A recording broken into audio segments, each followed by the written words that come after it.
Hello and welcome everybody to what I hope is going to be a very special conversation surrounding women's health. And to do that, I have three very special women alongside me. My name's Gabby Logan, and I'm going to introduce you to these. I'm going to let these women actually introduce themselves. I'll tell you a little bit about me. I'm a sports broadcaster primarily, used to be a gymnast back in the day, and at 50 years old, I'd say I'm fairly obsessed with midlife and what happens next to us in terms of health, relationships, and everything else. So Ellie, you kick us off then. Yeah. So I'm Ellie Simmonds, 5-time Paralympic gold medalist swimmer, been a swimmer for majority of my life pretty much, and retired after the Tokyo Paralympics 2 years ago, and now enjoying this next chapter of life. So people always find it really funny that I've retired at like a young age, but yeah, I'm now enjoying this. That's sport, isn't it? I always say sports people have an early midlife. They pivot early. They found the real life later on.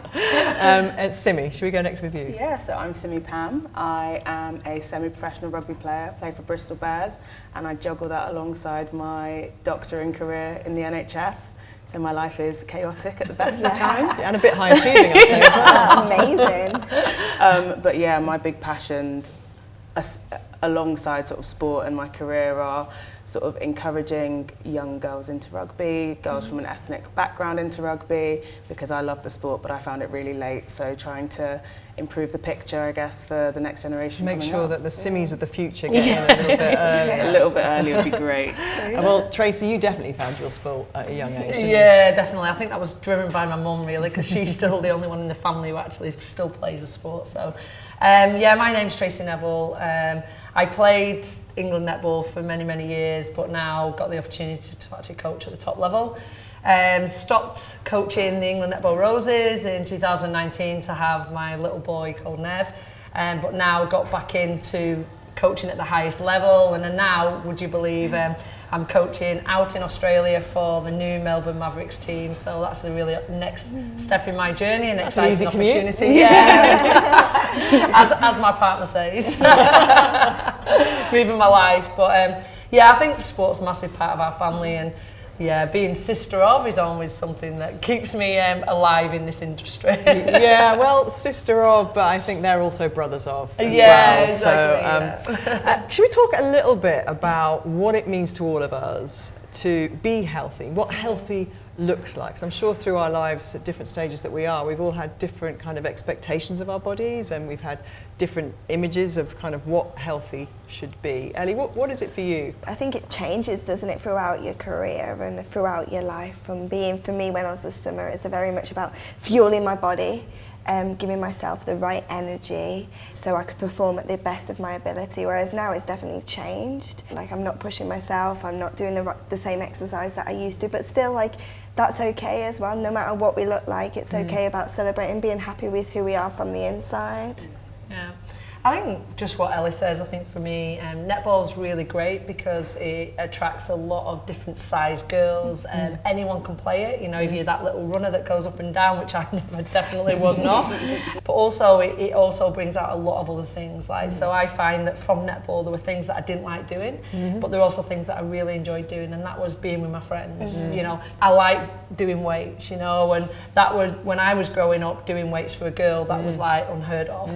I also now we know it's essential, isn't it? Exactly. Especially as you get older, it's so important. And I feel like there's a less barriers now. You know, if I feel when I was younger, I used to play football. I had two brothers. You know, that was the thing that you did in your spare time. But you know, I remember a PE teacher saying that girls can't play football. Where now I don't feel like there's that around that. Girls can do anything now. Women can do anything. When you've been a performer at the highest level, though, in a sport, and you alluded to it there, Ellie, you know, you take your program down a little bit. Tracey, how did you do that? Because do you, Gabby? You do not look like you take your program down anyway. I reckon you train harder now. Probably do, actually. But you had your teammates kind of like pushing you on. So do you find it harder to motivate yourself? It's interesting. The reason why I retired is I didn't want to push myself anymore. But now I sort of compete with myself, and I really enjoy that.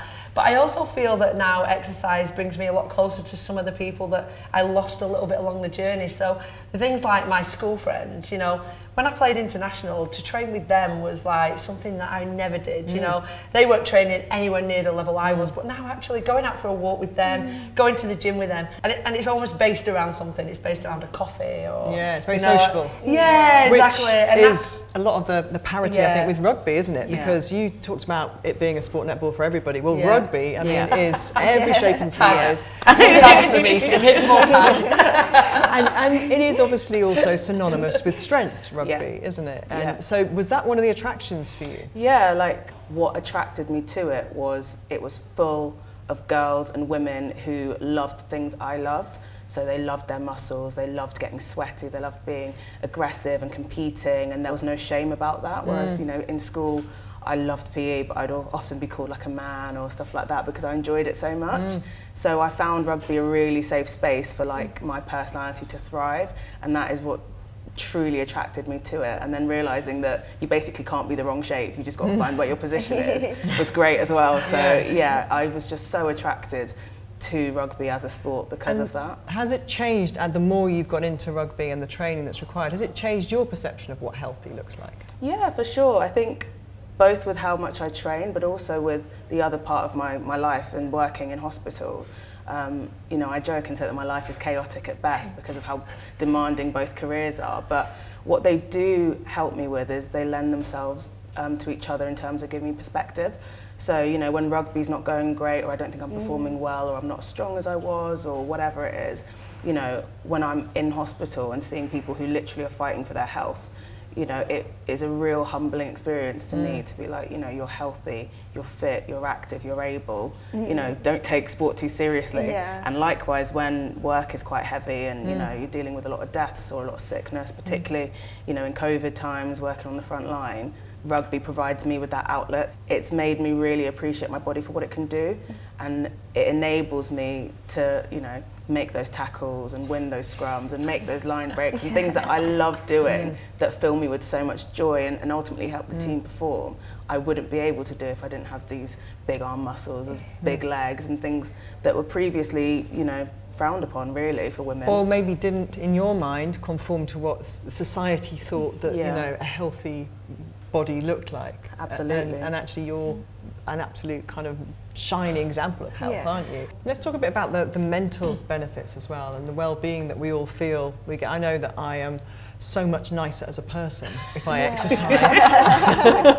I'm nicer to be around, and I feel, because I just feel so much better. Ellie, do you get that? Oh yeah, no, totally. And I'm not gonna lie, it's sometimes hard to motivate myself because I don't need to go, but actually once I'm there, I feel so much better about myself mentally and physically, and the feeling afterwards, I don't know about you guys, but it's like a natural, it's like a drug, isn't it? It's a natural high, isn't it? Yeah, you feel like you can conquer the world, and it's just finding out where, like, there's so many sports now to do and to try, and I think that's the thing, is like getting that message across, like there's so many sports to try. You should enjoy it. If you don't enjoy it, you're not going to commit to it, are you? I also think it gives you more hours in the day. So 30 minutes for me gives me more energy to play with my son, more energy to go out with my family. And it's interesting now, I now totally appreciate exercising as an athlete, because when you're trying to fit it into a work life, that is when it becomes, and I think, where was my itinerary? You know, you just woke up and just went and did exercise and then come home and had a bit of an afternoon nap. Oh, and, you know, like,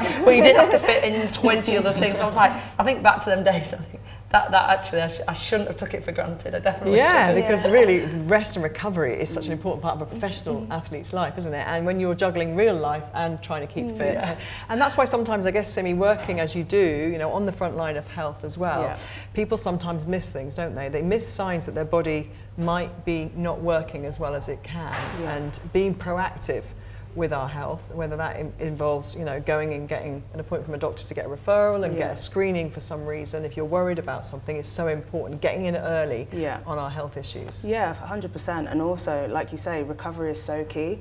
I think that's one of the things that I often struggle with, obviously, with being busy. It's, you know, sleep is one of the things that goes.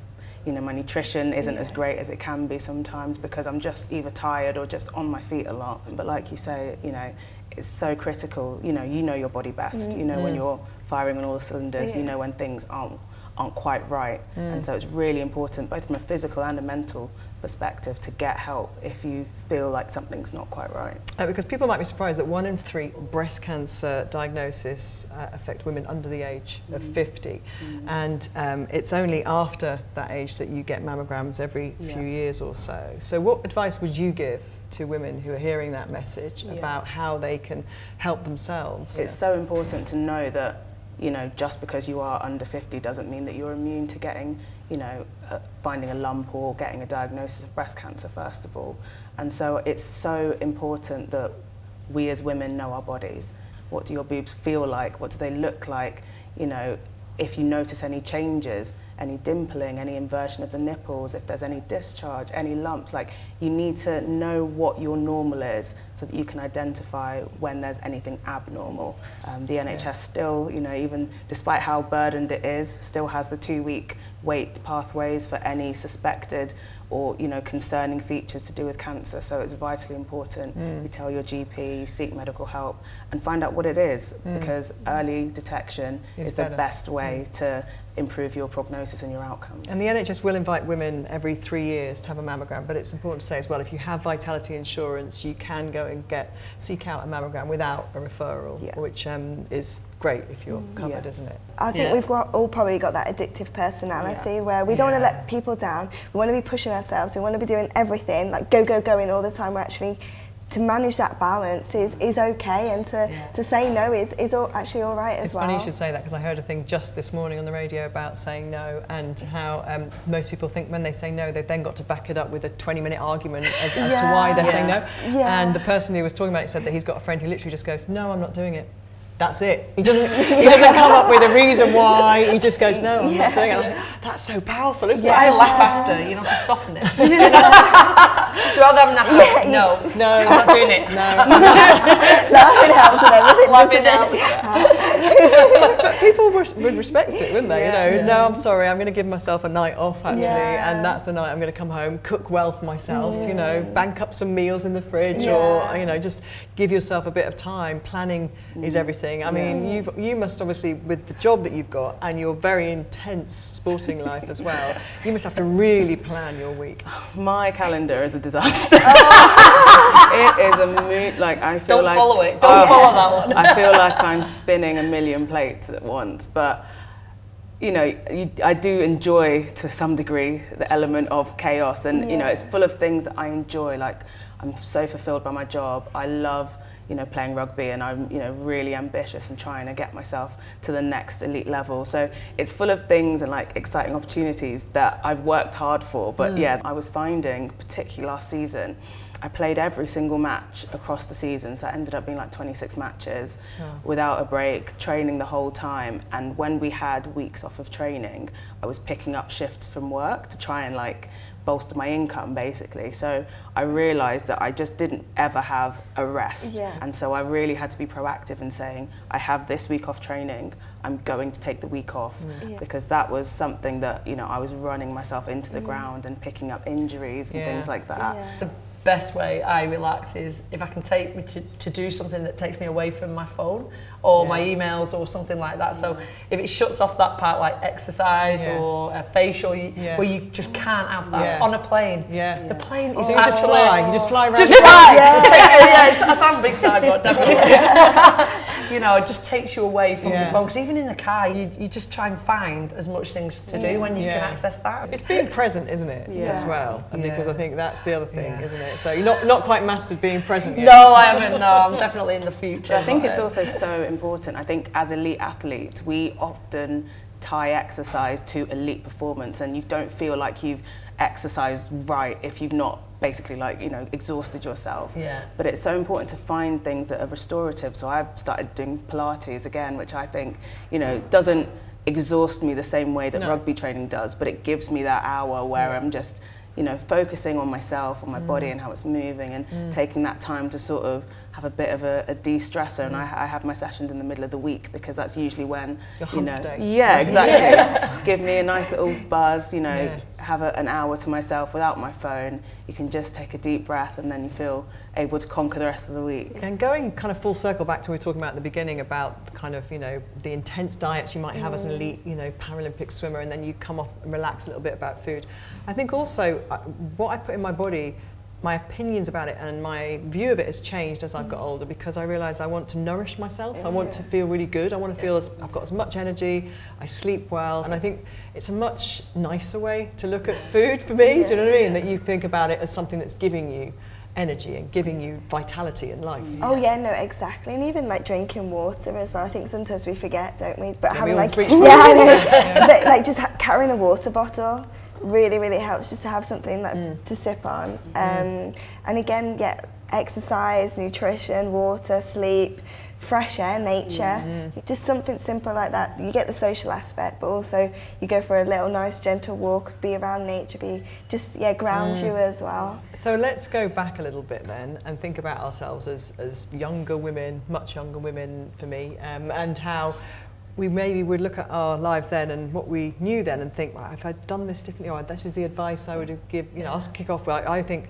if I look back to me in my 20s when I was probably more of a calorie counter, probably more thinking that there was some kind of body that I was trying to, or look I was trying to attain that was never going to be me, and I didn't appreciate that actually the body I had was, great at being strong and great at like doing all these things, and I wish I just cut myself a bit of slack, and not being kind of trying to attain these things. Around like sport, 'cause someone has a vision of what you look like. So when you play like a sport, there's a head coaches, there's nutritionists, and they have a demand on what they want you to look like rather than actually bringing out the strengths in what you actually look like and being able to work with that. And I feel like now as a coach, there's more of a hybrid approach to stuff like that. You take the individuals and you work with the individuals on maximising their power, their strength, and what they need to be able to get into the best possible physical shape or performance they can do. What about you, Ellie, when you look back at I think for me, looking back in my career, one thing that I didn't do was stop. I was always looking forward, always moving forward, always thinking about the next day, the next year, but actually like to celebrate what we've achieved as individuals and what have we done in the past. It's to give a pat on your back personally, it's an okay thing to do, whereas for me I was always like, how can I be better, all the time pushing myself. That's the kind of curse of being a competitive sports person. That's the headspace that I'm trying to get myself in, especially in a sport like rugby, which is so subjective. It's not so much about, if I hit this time I'm going to qualify. It's very much, well, you can be playing really well, but do you fit, trying to get into the England squad, do I fit the mould? Do I fit the way they want to play? It's so many things out of my control. And I think last season in particular, I got so bogged down with that being my goal and trying to hit that goal by any means necessary. I was probably really grumpy, and I think I was putting so much stress and pressure on myself and just didn't enjoy a sport that I love so much, because I couldn't enjoy it unless this goal came to fruition. But actually, taking a step back, reflecting, it is important to celebrate all the things that your body can do, have fun with it, and just, movement is a privilege, health is a privilege, and not to lose sight of that. And so that's very interesting you said it, because that's a very conscious sort of headspace that I'm trying to get myself into, as opposed to thinking, okay, I've got to do this so that I can be noticed here and then get brought into this camp, and then, what about this person? What are they doing?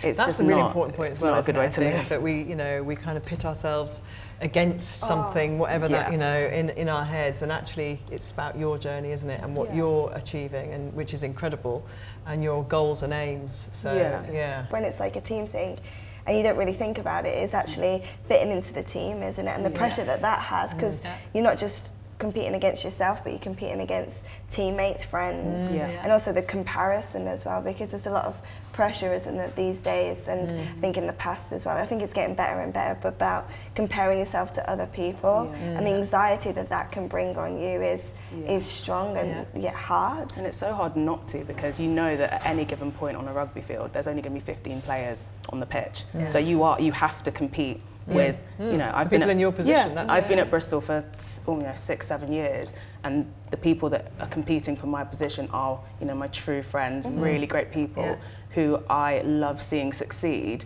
But then it's also like, but then what about me? So it is really difficult, having that constant level of comparison and just trying to not take it personally when like you say, it's basically.